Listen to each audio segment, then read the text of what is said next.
네, 반갑습니다. 저는 이번에 신규 지정 공익법인을 위해서 납세자 세법 교실을 진행하게 된 공익중소법인 지원팀에서 근무하고 있는 김지원입니다. 반갑습니다. 먼저 신규 지정된 법인들 축하드리고요. 우리나라 공익을 책임지기 위해서 앞장서시는 모습들이 정말 존경스럽습니다. 하지만 안타깝게도 저희 공익법인 좋은 목적으로 설립을 했지만 지켜야 될 의무가 상당히 많습니다. 그래서 이 의무들이 어떤 게 있는지 오늘 대략적으로 간단히 설명을 드릴 거고요. 오전에는 제가 이제 납세 협력 의무 관련해가지고 전반적으로 설명드리고, 오후에는 다른 강사분께서 기부금 단체 관련해서 설명드릴 테니까 마지막까지 꼭 수업 잘 들어주시길 바라겠습니다. 그럼 교육 바로 시작하겠습니다. 먼저 공익법인이 어떤 건지, 공익법인에 대한 개요와 이 공익법인의 의무, 그리고 이 공익법인을 위해서 저희가 어떠한 정보를 어떻게 지원해주고 있는지, 그리고 마지막에는 자주 묻는 사항으로 오전 수업을 마무리할 거고요. 오후에는 점심 드시고 오셔가지고 이 기부금 단체로서의 그 의무행위 어떤 게 있냐, 그리고 전자기부금 영수증 관련해서 전반적으로 설명드리고 오늘 교육 최종적으로 마무리하겠습니다. 공익법인의 개요입니다. 들어가기 전에 그 용어부터 아셔야 돼요. 이 공익법인은 용어가 좀 다르거든요. 그래서 용어부터 설명드리겠습니다.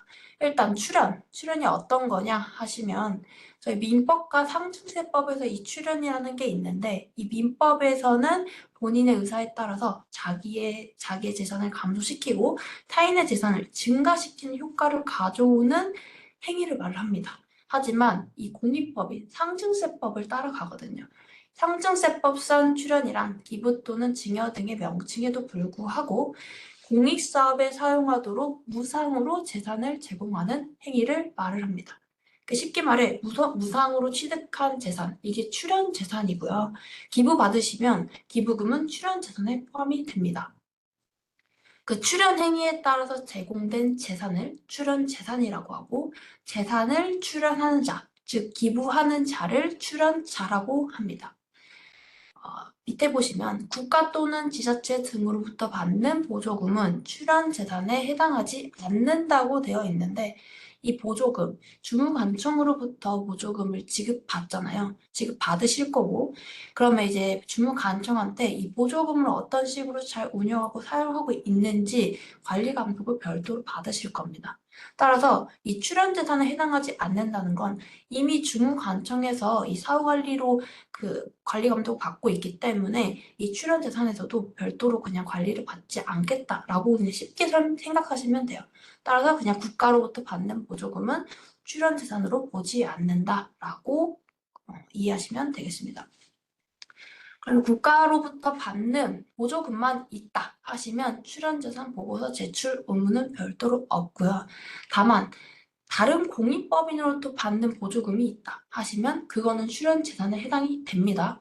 국가나 지자체 등으로부터 받는 보조금만 출연재산에 해당되지 않으니까 참고하시면 되겠고 그리고 또 밑에 보시면 이 공익법인의 재산을 기본재산과 보통재산으로 나누는데 공익법인의 설립 및 운영에 관한 법률에 따라서 이 공익법인 재산을 기본재산과 보통재산으로 구분한다 라고 되어 있긴 해요. 그 기본재산, 보통재산 어떤 거냐 하시면 이 기본재산은 설립 시 출연한 재산, 기부 또는 무상으로 취득한 재산, 그리고 이 사회에서 기본재산으로 편입할 것을 의결한 보통재산. 그러니까 보통재산인데 기본재산으로 일부를 편입할 것을 의결한 그런 재산도 기본재산에 속합니다. 근데 다만 이 기본재산은 사용이나 처분할 때 주무관청의 허가가 필요해요. 그래서 마음대로 이걸 사용이나 처분을 하실 수가 없어요. 주무관청의 허가가 필요하시고 이 보통재산이라는 것은 이 기본재산 외에 그냥 모든 재산을 말씀하니까 구분하시면 되겠고요. 이 공익법인의 설립 및 운영에 관한 법률에 따라서 이 공익법인 재산을 구분하시는 거지 저희 세법에서는 이 재산을 기본재산과 보통재산으로 구분하고 있진 않아요. 그러니까 기본재산과 보통재산이 모두 출연재산에 해당이 된다라고 보시면 되겠습니다. 세법에서는 맨 밑에 보시면 설립 첫해 기본 재산과 국고 보조금이 있는 경우 국고보조금은 출연재산에 해당되지 않는다고 했습니다. 다만 이 기본재산이 출연재산에 해당이 되니까 기본재산이 있으시면 출연재산 보고서 제출하셔야 됩니다. 출연재산 보고서 제출이 어떤 거냐? 뒤에서 다시 자세하게 설명드리겠습니다. 그래서 이 출연재산에 해당이 되냐 안 되냐 이거부터 구분하시는 게 가장 중요합니다. 다음은 납세협력 의무 기준. 이거는 공익법인이 준수하여야 할 각종 납세협력 의무 대상에 해당되는지 판단하는 기준입니다. 그러니까 수익금액과 자산가액으로 판단한다고 되어 있는데 저희가 출연재산 보고서나 결산서류 공시나 외부 전문가 세무 확인서나 외부 회계감사 이런 의무들이 있어요. 근데 그 의무들을 판단할 때 이 수익금액과 자산가액 기준으로 판단을 하십니다. 예를 들어 결산서류 공시 같은 건 이 간편서식과 표준서식으로 나뉘는데 그 나뉘는 기준이 총 자산가액 5억 원 미만이면서 해당 사업연도의 수익금액과 출연재산 합계액이 3억 원 미만인 이런 공익법인들이 간편공시 대상이시거든요. 그때 그 자산가액과 수익금액 판단하는 기준이 이 납세협력 의무 기준이라고 보시면 돼요. 그래서 그 총 자산가액 5억 원 판단하실 때 그 자산가액은 해당 과세기간 또는 사업연도 종료일 현재 재무상태표상의 총 자산가액, 그러니까 누적된 자산가액이라고 보시면 되고 옆에 있는 그 수익금액 판단하실 때는 뭐 해당 과세기간 또는 사업연도의 금액이라고 이제 나와는 있는데 구체적으로 들어가시면 해당 공익사업과 관련된 소득세법에 따른 수익금액 또는 법인세법에 따라 법인세 과세 대상이 되는 수익사업과 관련된 수익금액이 바로 이 수익금액 판단하시는 기준입니다. 수익사업과 관련된 수익금액이 이 수익금액을 판단한다라고 보시면 되겠고요. 밑에 있는 공익법인 전용 계좌는 공익법인, 이 투명성과 공익성 때문에 공익법인에서 이루어지는 거래는 공익법인 전용 계좌를 통해서 이루어질 수밖에 없어요. 왜냐하면 이건 사적 자금이 아니고 기부를 받아서 이제 받는 자금이잖아요. 그러니까 공적 공익 자금이라고 생각을 하셔야 돼요. 이 공익 자금 사적으로 사용하면 안 돼서 이 공익법인은 전용 계좌를 통해서 거래를 하셔야 된다라고 보시면 되겠습니다. 따라서 이 공익법인의 전용 계좌란 공익법인의 공익목적 사업의 용도로만 사용되는 것으로서 금융회사에 개설한 계좌. 2개 이상 개설 가능하시고요. 얼마든지 개설 가능하시니까 뭐 비용 처리나 뭐 수익 같은 거 구분해서 계좌를 받고 싶다 하시면 얼마든지 개설 가능하시니까 개설하셔서 관리하시면 됩니다. 그 다음은 운용소득. 이 운용소득을 잘 이해가 못하시는 분들이 많은데, 그러니까 운용소득은 이 출연받은 재산이 있으시면 그 출연 재산을 수익용으로 또 운용하실 수 있거든요. 그러니까 수익용으로 운용한다는 뜻이 예를 들어 뭐 현금 뭐 3억을 받았다. 근데 그 3억을 이 당해 사업연도에 뭐 지원금이나 장학금으로 모두 공익 목적에 사용하지 않을 수도 있잖아요. 그럼 남아있는 현금을 좀 나중에 장기적으로 이 공익 목적을 활성화시키기 위해서 장기적으로 잘 운용하고 싶다. 이럴 때 뭐 예를 들어 정기예금을 예탁할 수도 있고 또는 주식을 살 수도 있고 또는 이 돈으로 건물을 사가지고 그 건물을 임대하실 수도 있습니다. 그러니까 이런 식으로 정기예금에 예탁을 한다든지 뭐 배당 주식을 사신다든지 뭐 임대 사업을 개시한다든지 이런 게 수익용으로 운용한다고 보시면 되고요. 그 수익용 자산에서 발생하는 이자, 배당, 임대 이런 게 바로 운용소득입니다. 그러니까 출연 재산을 수익용으로 운용했을 때 그 수익용 자산에서 발생하는 소득이 바로 운용소득이다라고 보시면 돼요. 그러니까 수익용으로 운용했을 때 발생하는 소득입니다. 그냥 출연 재산 자체를 뭐 보통예금에 넣었다 하시면 그 보통예금에서 발생하는 이자는 운용소득에 해당하지 않아요. 수익용으로 운용했을 때 거기서 나오는 소득이 바로 운용소득이다라고 구분하시면 됩니다. 좀 이해되시겠죠? 그래서 이제 예시 1번, 2번, 3번 같은 경우도 이런 식으로 출연재산을 수익용으로 운용했을 때 거기서 나오는 이자 배당 임대가 운용소득입니다. 라고 나와 있습니다. 출연 재산을 수익용으로 운영했을 때요. 출연 재산이 아닌 뭐 보조금 같은 것을 뭐 예를 들어 정기예금에 예탁했다. 그러면 운용소득에 해당되지 않겠죠. 그 밑에는 이제 고유목적 사업 준비금. 이런 거는 수익 사업을 하시는 이 비영리 내국법인이 이 남아있는 그 소득 금액에 대해서 장기적으로 이 고유목적 사업에 장기적으로 사용하고 싶어서 법인에다가 내부적으로 이제 적립하는 개념이라고 보시면 돼요. 그래서 그런 거를 이제 고유목적 사업 준비금이고, 정의를 보시면 비영리 내국법인이 고유목적 사업 또는 일반 기부금에 지출하기 위해서 일정한 한도 내에서 송금으로 계상한 준비금.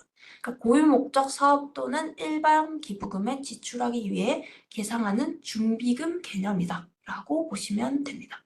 근데 모든 것을 이 고유목적 사업 준비금으로 계상하실 수 있는 게 아니고, 구체적으로 이제 고유목적 사업으로 이용하시거나 아니면 일반 기부금, 특례 기부금, 뭐 공익목적 기부금 안 되고 일반 기부금에 지출하기 위해 계상하시는 준비금이 바로 이 고유목적 사업 준비금이다 라고 보시면 됩니다.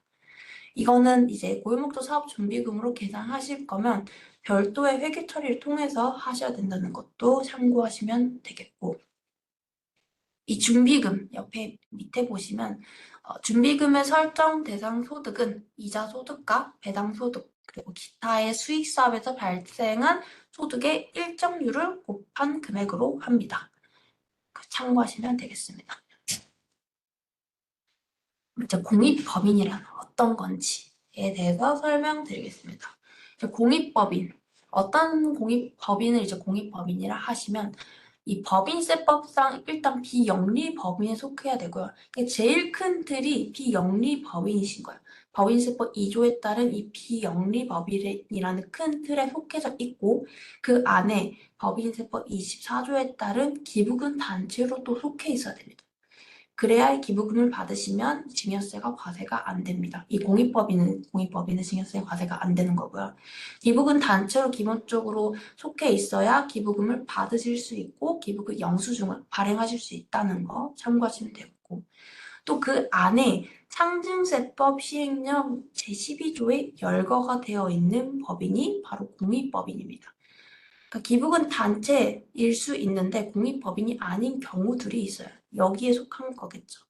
여기에 속한 게 어떤 게 있냐 하시면 뭐 개인이 운영하는 사회복지 시설이랄지, 요즘 같은 시대에 맞춰보면 선거후원회 이런 거 공익법인은 아닌데 기부금 단체를 속할 수 있다라고 보시면 됩니다. 저희가 지금 듣고 있으신 공익법인들은 이 세 가지가 모두 속해 있는 법인이다라고 보시면 돼요. 그러다 보니까 이 법인세법에 따른 기부금 단체이자 이 상속세 및 증여세법에 따른 공익법인이어서 이 두 가지 법 체계에 따른 의무 이행을 모두 지키셔야 됩니다. 하나하나 설명드리겠습니다. 그거는 공익법인 현황은 작년 말 기준으로 봤을 때 4300개 정도 되고요. 요거는 그냥 참고만 하시면 되겠습니다. 이제 공익법인, 그럼 저희 상승세법 제12조에 시행령 12조에 열거된 법인이 공익법인이라고 했는데, 그럼 그 상승세법 시행령 제12조에 열거된 공익사업을 하는 게 어떤 게 있냐 하시면 이제 총 7가지로 되어 있어요. 이게 다 이 법령에 열거가 되어 있고요. 여기에 열거되어 있지 않은 법인은 공익법인에 속하지 않는다는 것도 참고하시면 되겠습니다. 첫 번째 보시면 종교의 보급, 기타 교화에 현저히 기여하는 사업. 그러니까 종교들도 이제 공익법인에 속한다고 보시면 되겠고, 초중등 교육법, 고등교육법에 의한 학교랄지, 유아교육법에 의한 유치원을 설립, 경영하는 사업, 사회복지사업법에 따른 사회복지법인이 운영하는 사업, 개인이 운영하는 사회복지시설은 공익법인에 속하지 않습니다. 사회복지사업법에 따른 사회복지법인이 운영하는 사업, 의료법에 따른 의료법인이 운영하는 사업, 이것들은 이제 당연하게 인정되는 기부금 단체라고 보시면 돼요. 그러니까 굳이 기재부가 지정 고시 안 해도 이 목적 자체가 공익성을 띄우기 때문에 당연하게 인정되는 그런 공익법인이라고 보시면 됩니다. 명칭은 당연 일반 기부금 단체라고 보시면 되고요. 이런 것들 당연 일반 기부금 단체다라고 보시면 됩니다. 네, 안 하시네. 그리고 밑에 있는 특례 기부금을 받는 자가 그 기부금으로 운영하는 사업도 공익법인에 속합니다. 특례 기부금, 옛날로 치면 법정 기부금에 속하고요. 이 특례 기부금을 받는 자가 그 기부금으로 운영하는 사업. 위에 있는 것은 일반 기부금, 밑에 있는 것은 특례 기부금. 이런 걸로 구분하시면 되겠습니다. 이 특례 기부금도 두 가지로 유형이 나눕니다. 당연 특례 기부금 단체가 있고요. 또는 기재부 지정 특례 기부금 단체가 있어요.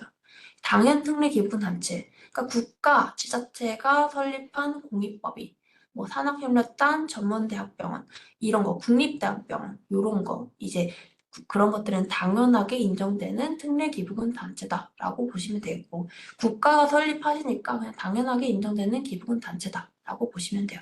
하지만 이제 기재부 지정 특례 기부금 단체 같은 경우는 어떤 게 있냐 하시면 한국학교 전문모금기관 이런 게 있습니다. 참고하시면 되겠고요. 여섯 번째 있는 법인세법에 따른 공익법인 그리고 소득세법에 따른 공익단체가 운영하는 고유목적 사업. 그러니까 이거는 일단 공익법인과 공익단체 구분하셔야 돼요.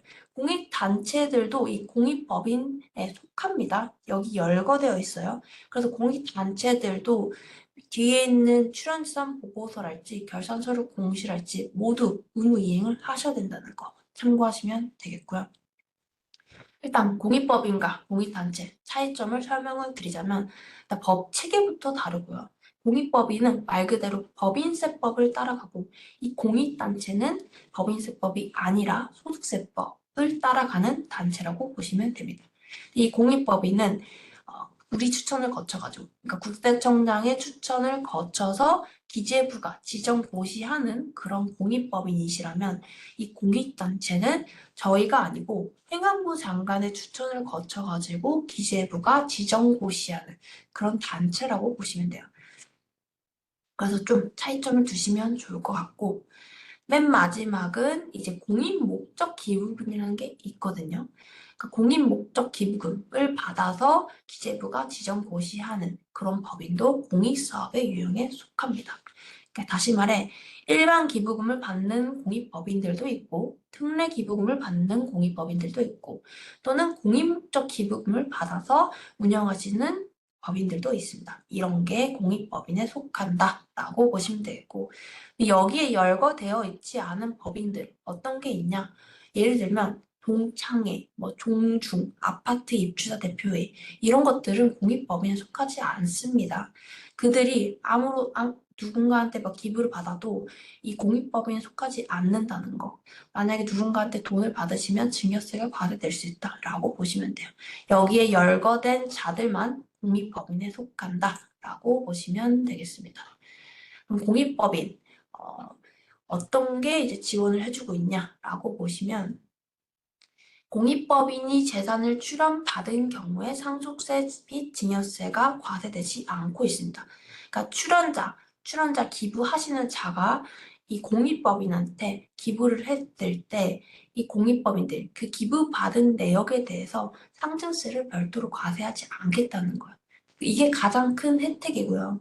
그러다 보니까 누군가 그 공익법인한테 나한테 돈을 주면 보통은 원래 증여세가 과세가 되는데 이 공익법인들은 이 상증세가 과세되지 않는다는 점 때문에 이 공익법인을 이용해가지고 굉장히 편법적으로 이 탈세를 하시는 분들이 많이 있거든요. 그러다 보니까 이제 이 상증세, 과세가의 불사입 때문에 우리 의무들이 많이 생겨났다고 보시면 되겠고요.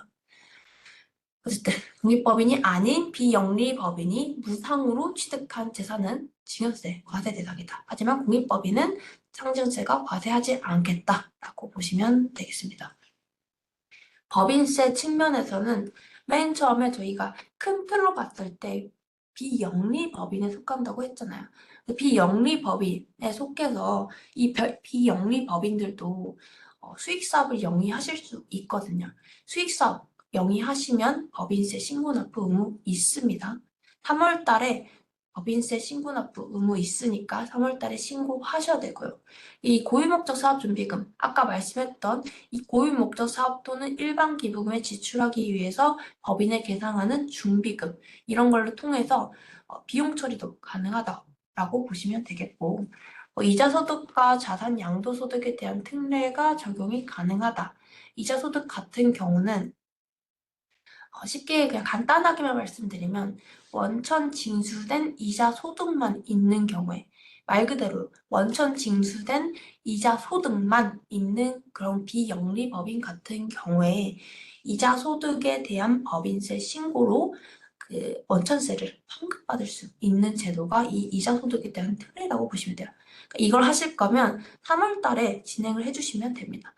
이 이자소득 특례가 수정신고, 경조사 청구, 기한후 신고가 안 되기 때문에 이자소득만 있는 비영리법인이 원천세를 환급받겠다 하시면 3월 달에 이자소득에 대한 별도의 법인세 신고로 진행을 해주시면 되겠습니다. 자산 양도소득. 자산을 양도하면 보통 양도소득세가 나가는데 이 공익법이 유무형 자산 같은 거 양도했을 때, 처분했을 때 거기서 나오는 처분 손익을 3년간 고유목적 사업에 사용을 했다 하시면 그 유무형 자산에 대한 처분 손익 과세하지 않겠다, 양도소득 매기지 않겠다라고 보시면 되겠고요. 마지막에 있는 이 부가가치세는 공익법인이 공급하는 재화나 용역에 대해서는 부가가치세 면세를 적용하겠다. 그러니까 보유 목적 사업을 위해서 재화나 공급을 공급할 때 그때 부가가치세 면세를 제공하겠다라고 보시면 되겠고요. 옆에 보시면 실비 또는 무상으로 공급하는, 그러니까 실비 성격에 있는 재화나 용역에 대해서도 부가가치세 면세가 적용된다고 보시면 되겠고요. 주요 연간 세무 일정 보시면 이제 공익법인, 비영리법인은 일단 큰 틀에 속하다 보니까 수익사업 영리하시면 3월 달에 수익사업에 대한 법인세 신고하셔야 되고요. 보통은 4월 달에 이 업무들이 진행된다고 보시면 됩니다. 출연재산 보고서 같은 경우는 출연재산이 있는 공익법인들이 제출하셔야 되고, 결산서류 공시는 이제 또 종교단체, 헌금만 있는 종교단체를 제외하시고는 결산서류 공시하셔야 되고, 외부 전문가, 세무확인서, 외부 회계감사, 그 주식 보유 관련 의무행, 이런 의무들이 있으니까 참고하시면 되겠습니다. 그 6월 달에 그 기부받은 내역에 대해서 만약에 기부금 영수증을 발급을 해줬다 하시면 기부금 영수증 발급 합계표까지 잊지 마시고 제출 꼭 하셔야 됩니다. 그리고 기부금 영수증 발급하시면 이 기부금 영수증을 받은 개인 같은 경우는 연말정산 시에 기부금 세액공제까지 받을 수 있다는 거 참고하시면 되겠고요. 이 의무들, 저희가 4월 달에 진행해야 되는 이 의무들에 대해서 이제 한 가지 한 가지 살펴보도록 하겠습니다. 일단 납세 협력 의무, 이 의무들은 상증세법에 규정되어 있는 의무라고 보시면 되고요. 여기 보시면 가부터 사까지 공익법인 전용 계좌 그리고 장부의 작성까지 이게 다 공익법인 의무입니다. 이게 상증세법에 따른 의무이고 옆에 있는 것은 기부금 관련해가지고 기부받은 내역이 있다면 이걸 어떤 식으로 잘 운용하고 사용하고 있는지에 대한 의무가 있으니까 참고하시면 되겠고요. 그래서 오전에는 저희 상증세법 관련해서 의무사항 설명드리고 오후에는 이 법인세법에 따른 기부금 단체로서의 의무이행 관련해서 설명드리도록 하겠습니다. 첫 번째, 제일 첫 번째 일단 전용계좌 개설을 하셔야 되는데 이거는 헌금만 있는 종교단체를 제외하시고는 모든 공익법인이 전용계좌를 개설하시고 사용하셔야 된다고 보시면 돼요. 다만 옆에 있는 주식 보유 관련 의무이행 신고 대상, 그러니까 종교단체, 헌금만 있는 종교단체는 제외가 되지만 헌금 외에 주식 보유 관련해가지고 의무이행 신고 대상이다 하시면 그런 종교단체들은 전용계좌 개설을 하시고 사용하셔야 된다는 거 참고하시면 되겠고요. 신고 기한은 공익법인에 해당하게 된 날부터 3개월 이내에 관할 세무서에 신고하셔야 됩니다.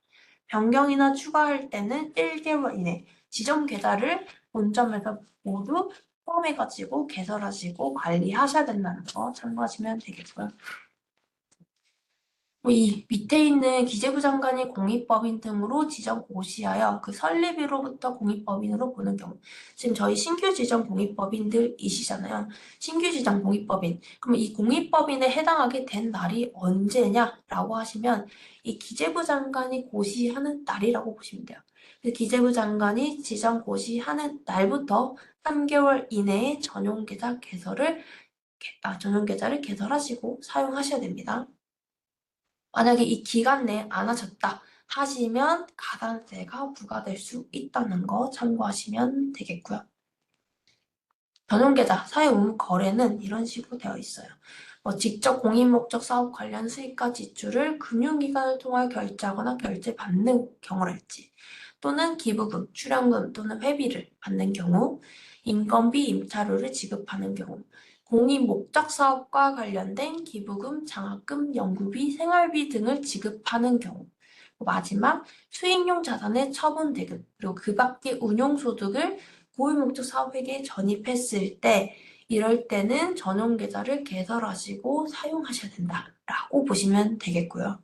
다만 저희 국가, 지자체로부터 출연받은 이 보조금 같은 경우는 여기 전용 계좌를 굳이 이용하실 필요는 없습니다.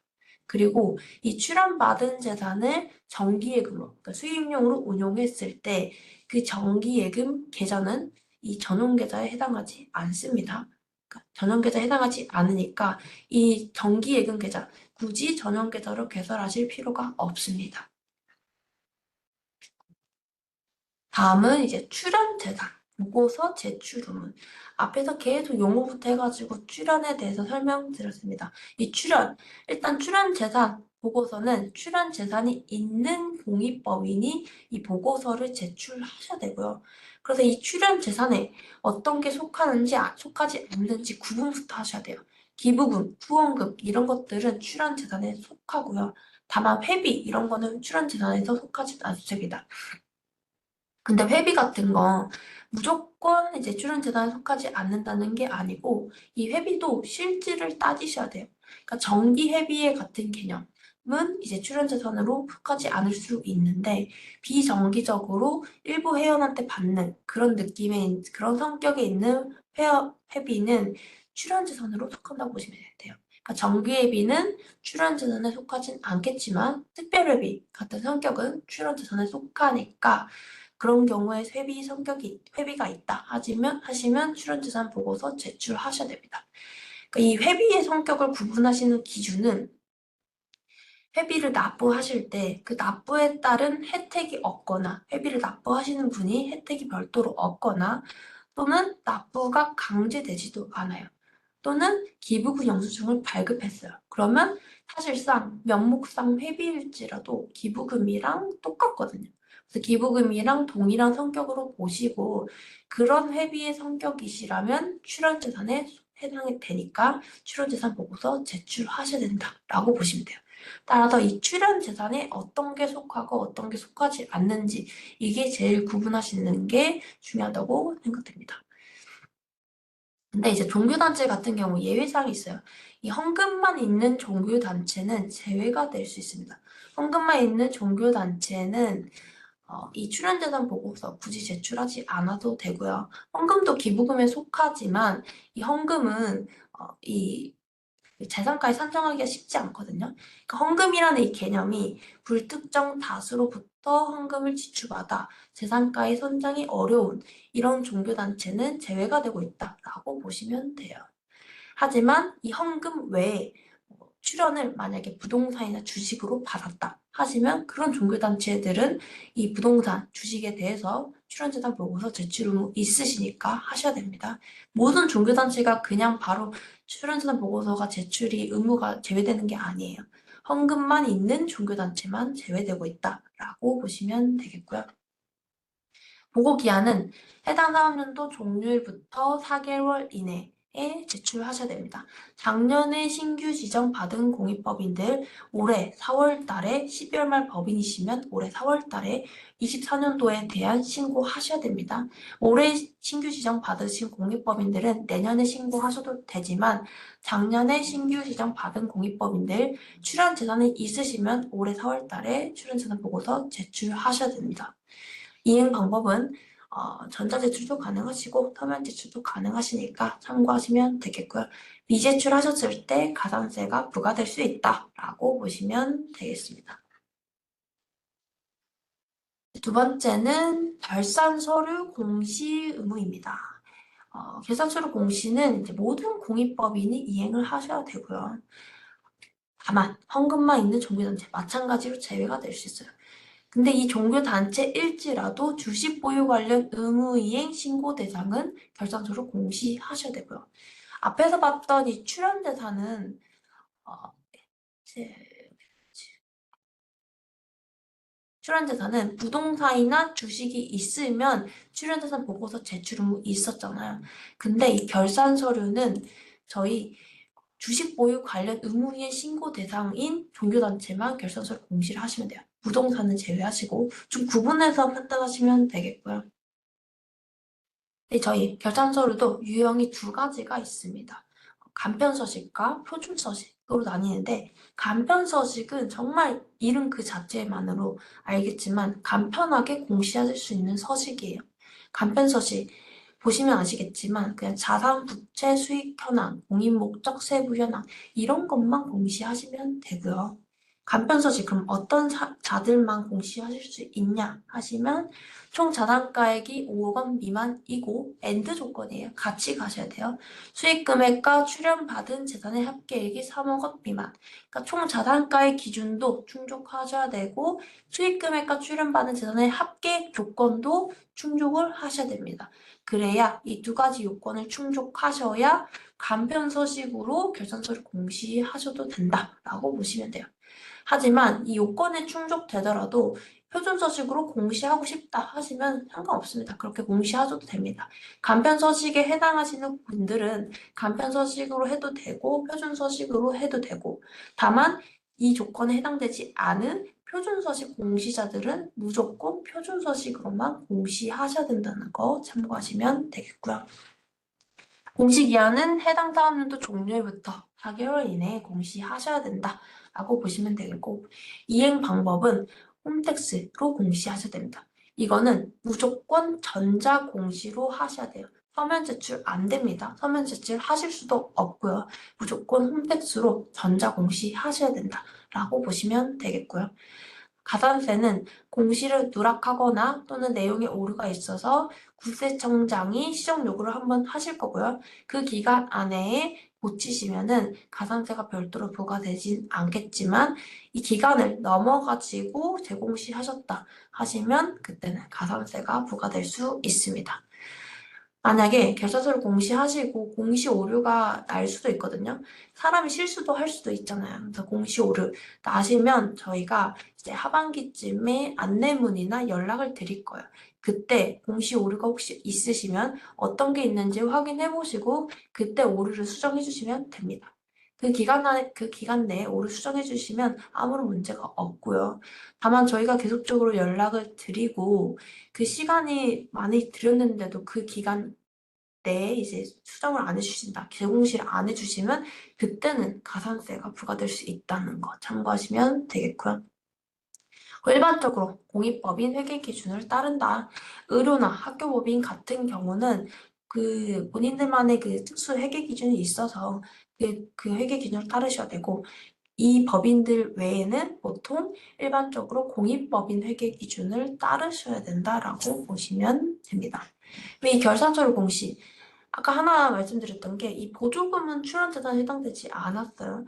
그러면 이 보조금은 출연재산에 해당되지 않으니까 국가로부터 보조금만 있는 공익법인 출연재산 보고서는 제출하지 않으셔도 되지만 결산서류 공시는 하셔야 됩니다. 결산서류 공시하셔야 돼요. 출연재산 보고서만 안 하셔도 되는 거지. 결산서류 공시는 하셔야 되니까 보조금만 있는 공익법인들 이거 의무이행 지켜주시길 바라겠습니다. 외부 전문가, 세무 확인서 관련해가지고 외부 전문가, 세무 확인서라는 게 어떤 거냐 하시면 외부 전문가로부터 이 세무 확인서를 받으셔야 되는데 이 신고서, 출연재산 보고서랑 결산서를 공시하시면 그 신고가 적정됐는지 외부 전문가로부터 세무 확인을 받는다는 뜻이에요. 그 받는다는 그 기준이 보고 대상 보시면 과세기간 또는 사업연도 종료일 현재 재무상태표상의 총 자산가액이 5억 원 이상이거나 해당 과세기간 또는 사업연수 수익금액과 출연재산 합계액이 3억 원 이상인 공익법인. 이거 보시면 아까 저희 간편서식자들 기준 총 자산가의 5억 원 미만, 그리고 수익금액과 출연받은 재산 합계액이 3억 원 미만. 이 사람들이 간편서식자들이고 이 기준에 못 미치면은 다 표준서식이라고 했잖아요. 밑에 있는 이 외부 전문가 세무 확인서도 보시면 총 자산가액이 5억 원 이상 또는 해당 과세기간의 수익금액과 출연재산 합계액이 3억 원 이상. 이게 표준서식 대상자 기준이랑 똑같아요. 표준서식 대상자들도 외부 전문가 세무 확인서 제출을 하셔야 된다고 보시면 돼요. 간편서식자들만 제외가 된다라고 보시면 되겠고, 이 외부 전문가 어떤 사람들이 있냐 하시면 변호사, 세무사, 회계사, 그러니까 전문 자격 소지자들한테 이 신고서가 적정하게 신고되고 있는지 확인을 받으라는 뜻입니다. 적어도 어느 정도 규모가 있는 공익법인데 신고서 성실하게 신고하고 있는지 이 외부 전문가로부터 세무 확인을 받고 세무 확인서를 제출하세요 라는 의무가 있으니까 참고하시면 되겠고요. 보고 기한은 해당 사무도 종료일부터 4개월 이내에 보고하셔야 된다. 화면으로도 제출 가능하시고 홈택스로도 전자 제출 가능하다라는 거 참고하시면 되겠고요. 외부 회계감사. 이 회계감사는 규모가 좀 큰 법인들은 감사를 받으실 의무가 있습니다. 내부 회계감사 아니고요. 외부 회계감사예요. 외부 회계감사 보고서 제출 의무. 직전 사업연도 총 자산가액 100억 원 이상이거나 직전 사업연도 수익금액과 출연재산 합계액이 50억 또는 출연재산이 20억 이상인 공익법인들. 그러니까 앞에 봤던 외부 전문가 세무 확인서, 결산서류 공시, 출연재산은 당해 사업연도로 판단을 하셔야 되고 이 외부 회계 감사만 직전 사업연도에 있는 총 자산가의 수익금의 출연재산으로 판단을 하셔야 됩니다. 외부 회계감사, 그러니까 전년도랑 올해 그렇게 자산이 많이 변동되지 않을 거라는 그런 가정하에 전년도 거 신고분 보시고 미리 회계감사 준비하시고 보고서 제출하셔라 라고 보시면 돼요. 그래서 총 자산가액 100억 원 이상이거나 수익금액과 출연재산 합계액이 50억 원 이상 또는 출연재산 가액으로만 판단했을 때 이 출연재산가액이 20억 이상인 공익법인들 이 세 가지 요건입니다. 세 가지 요건 중 하나만 해당이 되더라도 외부 회계감사 보고서 제출하셔야 된다라고 보시면 되겠습니다. 마찬가지로 나오죠. 전용기자 빼고는 사업연도 종료부터 4개월 이내에 제출하셔야 된다고 보시면 돼요. 이행 방법은 관할 세무서에 감사 보고서 제출. 결산서류 공시 서식이거든요. 이 감사 보고서가. 결산서류 공시하실 때 감사 보고서 파일로 등록하셨으면 굳이 세무서에 서면으로까지 제출하실 필요는 없습니다. 결산서를 하실 때 홈택스로 한 번에 공시하시면 된다라고 보시면 되겠고요. 가산세는 수익금액과 출연재산의 0.07%다라고 보시면 되겠습니다. 유의사항은 외부 회계감사를 받은 공익법인도 세무 대상에 포함이 된다. 이게 무슨 말이냐? 그러니까 외부 전문가 별도로 있고 외부 회계감사 별도로 있잖아요. 근데 이 회계감사 기준이 더 커서 회계감사 받으시면 밑에 있는 그 외부 전문가 세무 확인서는 굳이 제출 안 하셔도 되는 거 아닌가요? 라고 생각하실 수 있겠지만 외부 회계감사 보고서도 제출하셔야 되고 또 외부 전문가 세무 확인서도 제출하셔야 됩니다. 참고하시면 되겠고요. 주식 보유 관련 의무의 신고입니다. 신고 대상은 그러니까 모든 공익법인이 이 주식 보유 관련해가지고 의무의 신고를 하시는 게 아니고 신고 대상 보시면 동일 내국법인 발행 주식 총수 5%를 초과해서 출연하거나 취득한 공익법인이랄지 특수 관계인에 있는 내국법인 주식을 총 재산가액의 30% 초과하는 보유 96년도 12월 31일 당시 주식 5% 초과 보유한 법인으로서 현재까지 계속 보유하고 있으신 이런 공익법인들만 주식 보유 관련 의무의 신고가 있다고 보시면 돼요. 동일 내국법인 발행 주식 총수 5% 미만으로 가지고 있다 하시면 굳이 이 신고 의무 없습니다. 신고하실 필요 없고요. 다만 5% 초과하신 공익법인들은 이제 신고 의무가 있다라고 보시면 돼요. 하지만 이 5%, 그러니까 단순하게 동일 내국법인 발행 주식, 단순하게 그 주식 한 법인의 그 주식 5%만 넘기면 안 되는 뜻이 아니고, 저희 법령을 하나 보시면, 이 주식 5%, 지금은 어려우실 수 있어요. 주식 판단하는 게 어려우실 수 있는데, 저희 국세법령정보센터에 여기 들어가시면은 이제 법령이랑 세법 해석례 그리고 판례 이런 것들 다 보실 수 있거든요. 이 시스템, 국세법령정보 시스템 적극적으로 활용하시라는 거 추천드리고요. 여기 법령상에 저희 상증세법 들어가시면 제16조 여기에서 이 5% 판단하는 기준이 여기에 열거가 되어 있어요. 여기 보시면 16조 공익법인 등의 출연한 재산에 대한 상속세 과세가의 불산입 규정에서 2항 그 내국법인의 의결권이 있는 발행 주식 총수 또는 출자 총액에 이 밑에 있는 것을 다 합산한 금액으로 5%를 판단하셔야 됩니다. 그러니까 다시 말해서 이 주식 판단하실 때 이 가번, 납번, 가번 이 비율을 모두 합산한 비율로 주식이 5%가 초과됐는지 안 되는지 판단하시는 거예요. 가나다 어떤 게 있냐? 가번, 출연자가 출연할 당시 해당 공익법인 등이 보유하고 있는 동일한 내국법인의 주식. 그러니까 출연자가 그 공익법인에 출자한 그 주식, 일단 기본적으로 가져가셔야 되고, 나번에 출연자 및 그의 특수관계인이 해당 공익법인 등 외의 다른 공익법인에 출연한 동일한 내국법인의 주식. 그러니까 이 출연자가 만약에 다른 공익법인에 또 주식을 출연한 게 있다 하시면 그 주식 비율도 가져가셔서 5% 판단하셔야 됩니다. 다번에 상속인 및 그의 특수관계인이 재산을 출연한 다른 공익법인 등이 보유하고 있는 동일한 내국법인의 주식. 이 가나다를 모두 합산해가지고 주식 5%가 초과되는지 안 되는지 판단하셔야 돼요. 좀 어려우실 수는 있습니다. 하지만 그래도 판단하셔야 된다는 거. 이것만 보시면 그럼 출연자가 어디에 출연하고 있는지 알으셔야 된다는 거. 그러니까 적어도 이 출연자가 본인들 공익법인에 주식을 출연했다 하시면 이 출연자와의 이 정도 내통은 해야 되지 않겠냐라고 보시면 돼요. 그 출연자한테 주식 5% 만약에 뭐 주식 관련해가지고 출연받은 게 있다 하시면 웬만하시면 한번 여쭤보시는 게 좋겠죠. 혹시 다른 공익법인에도 출연하신 게 있나요? 라고 한 번쯤은 꼭 확인하시고 이 주식 5%에 포함이 되는지 안 되는지 확인하시면 되겠습니다. 신고 기한 방법은 해당 사업연도 종료일부터 4개월 이내는 마찬가지로 똑같겠지만 이 주식 보유 관련해서는 관할지방국세청장에게 제출한다라고 보시면 돼요. 홈택스 들어가시면 주식 보유 관련 의무의 신고 의무가 별도로 마련되어 있으니까 거기서 진행해 주시면 되겠고요. 이 주식 보유 관련해가지고 의무이행 어떤 걸 신고하셔야 되냐라고 하시면 의무이행 요건에서 총 4가지가 있습니다. 운용소득 80% 사용, 특수관계 인사 5분의 1 초과 금지, 자기 내부 거래 금지, 특수관계 법인 광고 홍보 금지 이런 게 있습니다.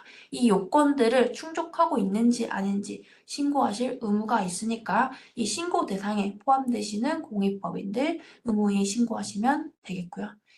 만약에 신고하지 않았다 하시면 자산 총액의 0.5% 가산세 부과된다는 거 참고하시면 되겠습니다.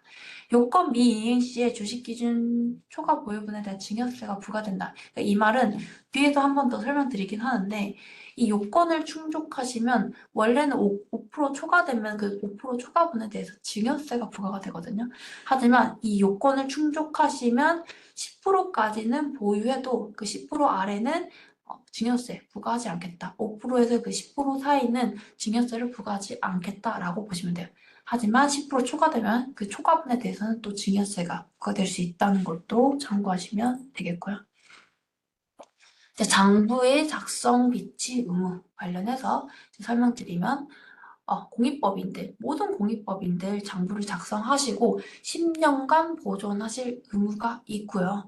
만약에 이 장부 제대로 보존하고 있지 않다 하시면 가산세가 부과될 수 있습니다. 다만 가산세 제외대상 보시면 총 저당가의 5억 원 미만이면서 수익금액과 출연재산 합계액이 3억 원 미만인 공익법인. 간편서식자들은 그런데 10년간 보존하지 않아도 그냥 가산세는 제외시켜주겠다라고 보시면 되겠고요. 불특정 다수인으로부터 재산을 출연받을, 그러니까 헌금만 있는 종교단체들도 제외시켜주겠다라고 보시면 되겠고, 국가 지자체가 출연하여 설립한 공익법인으로서 감사원의 회계검사를 받는 그런 공익법인들도 이 가산세 제외 대상에 속하니까 참고하시면 되겠고요. 하지만 여기에 속하시더라도 주식 보유 관련 의무의 신고 대상 공익법인이시다 하시면 가산세 대상에 해당이 됩니다. 이 제외 대상에 속하더라도 또 별도로 주식 보유 관련 의무의 신고 대상 공익법인이시라면 가산세가 부과될 수 있으니까 참고하시면 되겠습니다. 여기까지가 저희 납세 협력 의무에 대해서 전반적으로 설명드렸고요. 저희 좀 쉬시고 이 고유목적 사업 관련해가지고 추가적으로 설명드리겠습니다. 11시에 수업 다시 진행하도록 하겠습니다.